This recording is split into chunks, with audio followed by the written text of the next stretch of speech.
I think they're going to get 70. I don't know about 74. 74 is insane. 70 can be done. Thanksgiving, my favorite holiday. Mine too, actually, for different reasons. You can tell, but all of y'all are invited to my house. You know who's not invited? SGA. Because he go eat all the damn food. He go eat me out of house and home. And that's what he's doing right now. The way the Oklahoma City Thunder are steamrolling the league right now feels unreal. A squad sitting at a wild 21 record is not something you see every season, and it puts them right behind the 2016 Warriors' perfect 24-0 launch. That's not just good, that's history book good. They're now rolling in the same rare air as the 1997 Bulls and the 1968 Sixers, teams that also blasted out to a 21 opening. That's legendary territory, the kind of company you only get near when you're doing something serious out there. What makes this run even more wild is the fact that OKC hasn't even touched the court with their full starting crew healthy. Not once. They're out here smashing opponents while missing important pieces like this whole run is just the test drive before the real engine kicks in. That's straight up scary. As soon as every player is back and fully dialed in, this team could flip into a version that nobody in the league wants to see. You can almost feel other squads peeking over their shoulders already, wondering how much stronger OKC is about to get, and it's already happening. With a few players returning, the Thunder are getting sharper, tougher, and even more dangerous with every game. Every time someone steps back on the court, OKC levels up like they hit some hidden power boost. Right now, they're hooping like the normal rules don't apply to them, like they're inventing their own style on the fly. Dub, you were part of that critical 8-0 run to start the fourth quarter. What was the directive coming out of the timeout there? Play hard.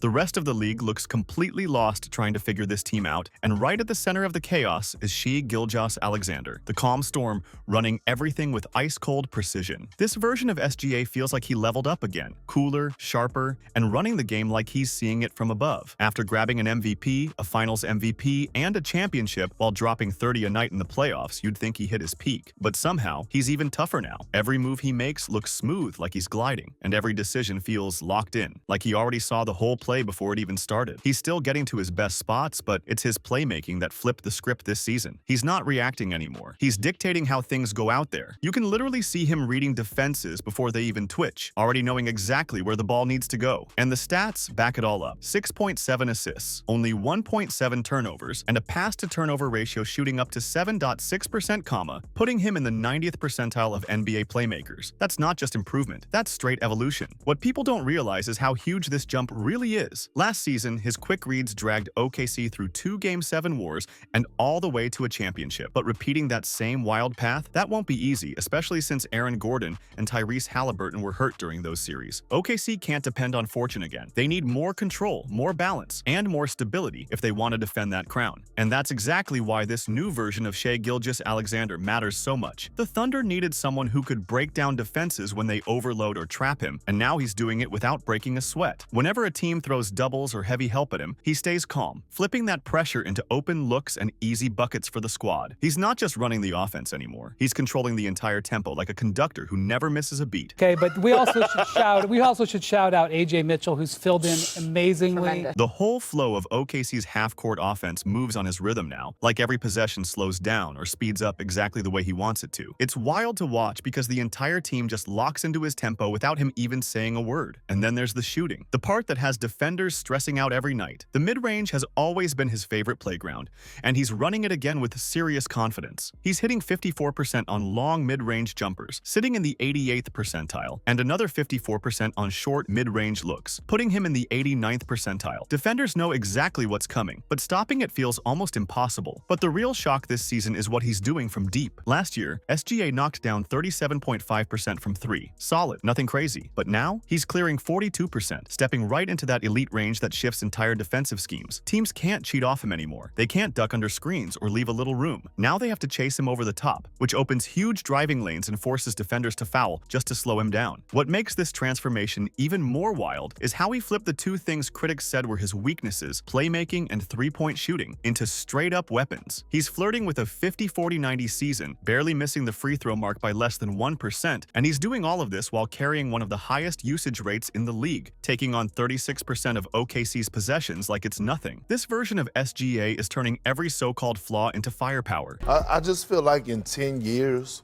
Coach, Wendy, Malika, that we're going to be talking about Sam Presti as one of the best GMs to ever do it far as him being able to eye and search out talent. OKC's half-court offense now flows exactly at his speed, like every possession is happening on his personal timeline. It feels like he's guiding the entire floor with one steady hand, shaping the pace in a way that looks effortless but hits opponents like a punch they never saw coming. And the shooting, that's the part driving defenders straight up out of their minds. The mid-range has always been his comfort zone, but this season he's turning it into a straight clinic. He's knocking down 54% on long middies, 88th percentile, and another 54% on the shorter ones, ranking in the 89th percentile. Defenders know the move, they know the spot, they know the rhythm, and yet it hardly matters because he gets the shot anyway. From deep, the jump is even crazier. Last year he hit 37.5% from three, solid but not elite. This season he's clearing 42%, stepping into that upper tier range where defenses have to treat him like a full-blown sniper. They can't drop under screens now, they have to chase him tight and fast, which opens lanes so wide he can walk into the paint untouched. And when opponents try to slow him down physically, they end up fouling because they have no other option. SGA didn't just patch his weaknesses, he turned them into straight weapons. He's flirting with a 50-40-90 season, missing the free throw mark by less than 1%. And he's doing all of this while carrying a massive 36% usage rate. That's superstar territory. What makes it wild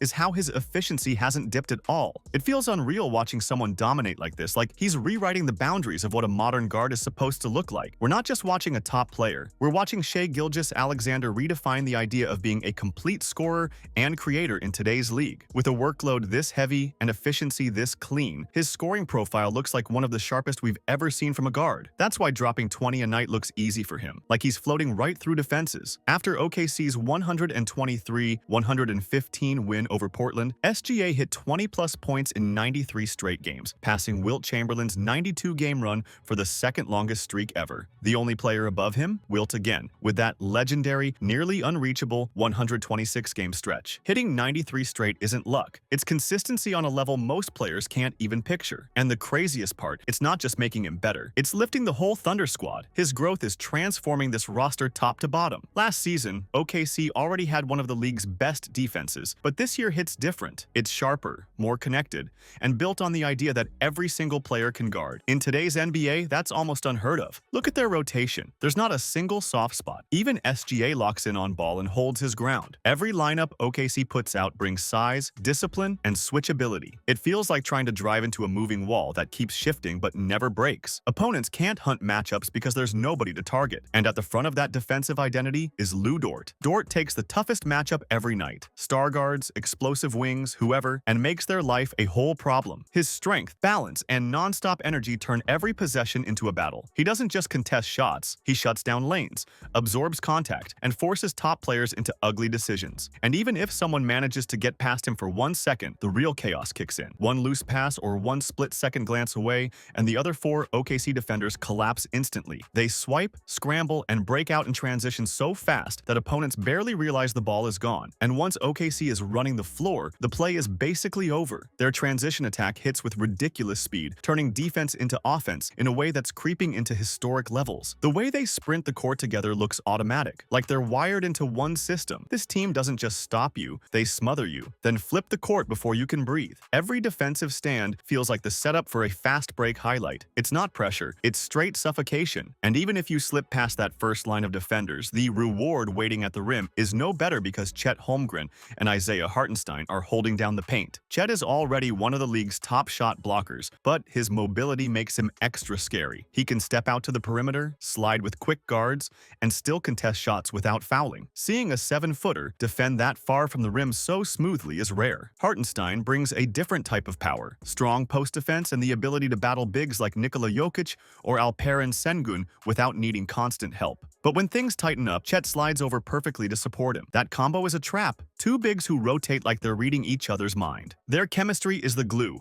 Constant communication, calling out screens, switching cleanly, closing gaps left by guards, poking at passing lanes. It's non-stop. Most teams are lucky to have one elite rim protector. OKC has 2 who know how to cover for each other and erase mistakes on the fly. But the true engine behind this defense isn't just skill, it's commitment. Everyone moves together, like the whole squad shares the same defensive heart heartbeat. Lanes vanish instantly, passing angles close out of nowhere. They don't just defend, they hunt. That kind of unity comes from total trust and total buy-in. That mix of chemistry, effort, and system has pushed OKC's defense into historic territory. Their relative defensive rating now sits next to legends like the 2004 Pistons, 1996 Bulls, and 2008 Celtics, teams that built dynasties off smothering defense. And somehow, this young Thunder squad is standing right beside them. This isn't just a good young team, it's a group building a legacy. A defense people might mention years from now when they talk about the most suffocating units ever. Those great teams all had one thing in common. They could shut down anybody whenever they wanted. And through the first 21 games, OKC is doing exactly that. Their 11.1 relative defensive rating isn't just strong, it's the best mark of the modern era. This isn't an early season fluke. It's real, sustained dominance. And here's the part that should make every contender nervous. They started 18-1 without their second best player. That missing piece? Jalen Williams. The same Jalen who dropped 40 in the NBA Finals, ran the offense when things got tight, guarded multiple positions, and proved he might be one of the most complete wings in the league. His return doesn't just help, it transforms their ceiling. Williams keeps the ball moving, settles the offense when SGA rests, and makes their half-court sets flow naturally. The more you watch him, the more it feels like J-Dub might secretly be one of the most versatile players in basketball. Last year, he even started at center when OKC had no bigs. And in the finals, when Indiana trapped SGA to force the ball out of his hands, Jalen stepped up as the steady floor general and kept everything under control. That adaptability is part of why OKC lifted the trophy. Now that he's back, he's steadying the bench minutes, organizing the second unit, and bringing calm leadership whenever SGA sits. And considering how massive his jump was last year, from opening night to finals-level impact, it's fair to think he has another leap on deck once he gets fully in rhythm. And here's the scary truth. OKC was 18-1 without him. Add his playmaking, defense, and calm presence back into the mix, and every contender in the league should feel the pressure coming. Because with Jalen Williams back in the lineup, this team doesn't just look strong, they look unstoppable. They look complete in a way that feels almost unfair. And people still don't talk enough about how good Jalen J-Dub Williams really is on defense. He guards 1 through 4 without blinking, sliding with quick guards, standing firm against stronger forwards, and rotating like someone who's been in the league for a decade. He checks every defensive box a coach could dream of, and even in his first game back, still shaking off the rust, he looked steady, calm, and locked in. He was getting used to NBA speed again, tuning up his jumper, finding rhythm, everything players deal with when they return. Yet he still dropped 8 assists, snagged 2 steals, and delivered multiple defensive plays that completely settled OKC's rotations. Then, in his second game in Portland, he put up 16 points, 8 boards, 5 assists, and 3 blocks, all while his shot still wasn't fully back. That's the type of impact that makes coaches trust you instantly. Once he gets his rhythm back, and it's only a matter of time, this version of J-Dub is going to look like a full-on two-way star again. The fact that he's already swinging games after just 2 appearances says a lot about where he's headed. But what makes this Thunder squad overwhelming isn't just their stars, it's their depth. Every player in the rotation knows their role. Every player brings something different. Every player can be trusted when the pressure hits. That balance and adaptability is what separates OKC from everyone else right now. This isn't just a young team with talent. This is a roster built on chemistry, discipline, and total buy-in. Combine that with a defense pushing into historic territory and an offense that keeps layering new wrinkles. And it's clear this squad isn't chasing greatness, they're building it in real time. There isn't a single player on this roster who can be hunted or schemed off the floor. Nobody forces OKC into awkward lineups. Nobody makes them abandon their rhythm. They built this team with the perfect mix of youth, length, and versatility. And it shows in every single matchup. Few teams in the league can adjust to opponents as smoothly as they do. And then you look at Chet Holmgren, the perfect example of that flexibility. He's finally making the leap everyone expected, rolling harder to the rim, attacking mismatches, and still stretching the floor by hitting 35% from deep, which puts him at the 79th percentile among bigs. Defensively, he's basically a system by himself. He shuts down drives before they finish, alters 10 to 12 shots a night, and still averages about 1.5 blocks. Every month he adds something sharper, cleaner positioning, smoother timing, tighter footwork. Chet is turning into the kind of anchor who changes everything on both ends, and at just 23 years old, he's starting to look like a future All-NBA cornerstone who can keep a contender elite for years. And when Chet finally takes a breather, Isaiah Hartenstein steps in as the quiet stabilizer, the guy who keeps the whole structure steady without needing any spotlight. His impact shows up in the rhythm of the game, boxing out, protecting the rim, setting hard screens,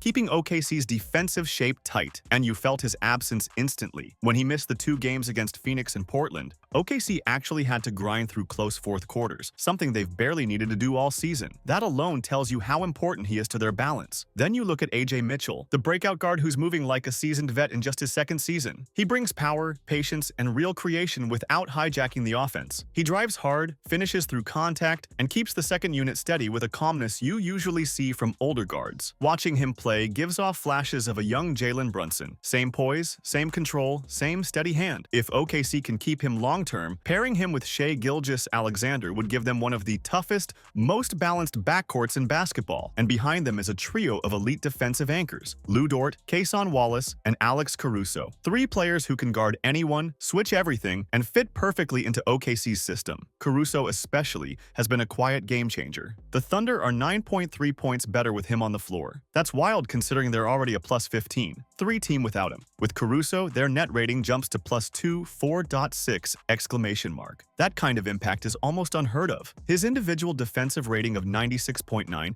is ridiculous in a league where scoring has never been higher. This team doesn't just have depth, they have options. They can go big, go small, switch everything, play fast, slow the game down. Every version works. Every player fits.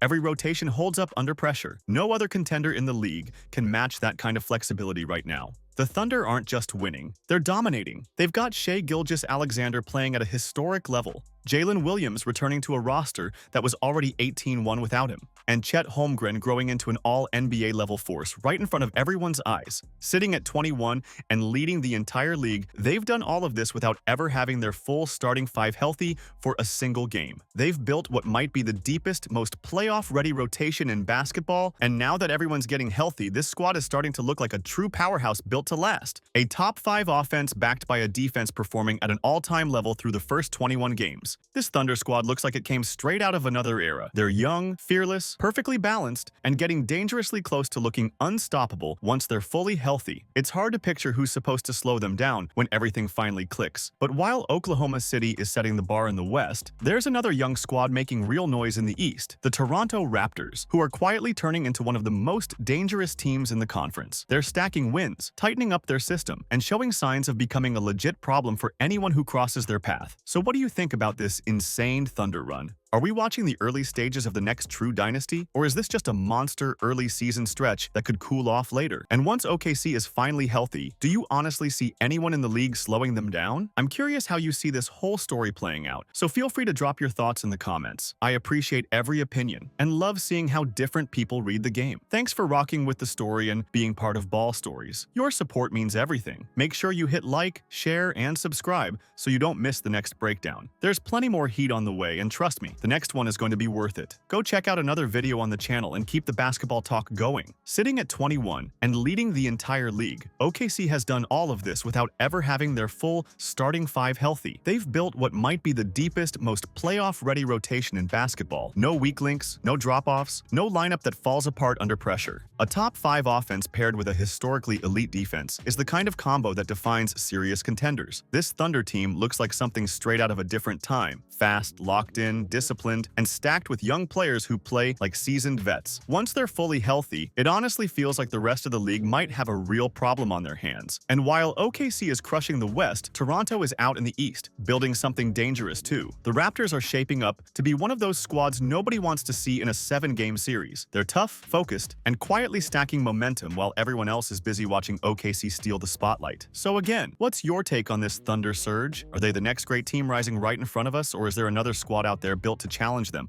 once the playoffs hit? I want to hear every angle, every thought, every prediction. Drop it all in the comments because your perspective keeps the conversation rolling.